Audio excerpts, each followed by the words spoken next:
What's up, guys? We're here at Thunderhill West Raceway. This is a private event hosted by Sakebomb Garage. They develop suspension, brakes, and other aftermarket parts for a variety of different platforms, mostly focusing on Mazdas, but they developed the Öhlins DFV suspension and the AP Racing brakes on my 91 NSX. We're currently sitting in their shop ND1 track car. This is supercharged, making a little over 200 horsepower at the wheels. It's got their long stroke Öhlins kit, their brakes, and their wheels as well. And we're just gonna do a few laps here at Thunderhill. There is no track staff today, so no corner workers. Basically, if something happens, we got to call it in to the main folks on the east side. So we're not going to be pushing too hard, just getting a feel for a supercharged ND1. The ND1 was never my favorite generation of Miata just because the engine, straight out of a Mazda 3, it's a little 155 horsepower, 2-liter 4-cylinder that doesn't quite rev to 7,000. The ND2 largely fixed that with its higher redline and extra 25 horsepower. But what happens when you add a supercharger? Does it completely transform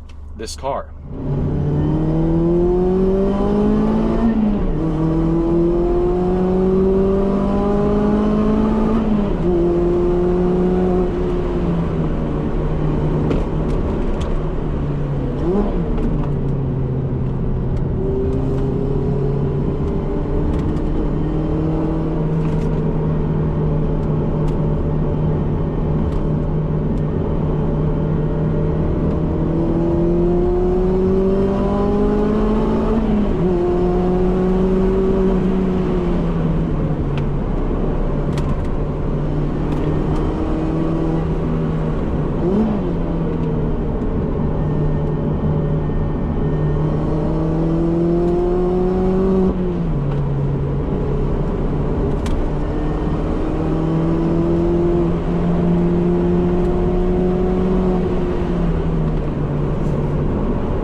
supercharged ND1 Miata so much fun. I really think supercharging this little engine transforms the car, because finally it feels like it has the power it always should have had from the factory.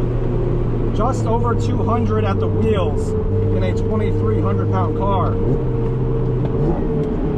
I still wish the red line was another 500 RPM higher, but the power band of this engine is pretty flexible. 4,000 to 6,800, it's all very usable, good torque. I do think the throttle response is a little bit weird. It's very sensitive, so when I go to heel toe, it's very easy to over blip. I never had that problem with the stock ND2 and ND3, and I'm not sure how the stock ND1 felt in terms of throttle response, because I haven't tracked one of those. Yeah, see, it's just so easy to over blip, but overall very enjoyable car to drive. The Sakebomb Öhlins give this car a lot of compliance over the bumps, even over the Dorito here at Thunderhill West. It just feels like a really good balance between street and track. The body control is far better compared to a completely stock ND Miata, that's for sure. I was getting a little bit of brake fade, wasn't pushing the car all that hard given there's no track staff, but still just a ton of fun. Big shout out to Sakebomb. Use the promo code in the video description for a discount. Time to hop into the next car.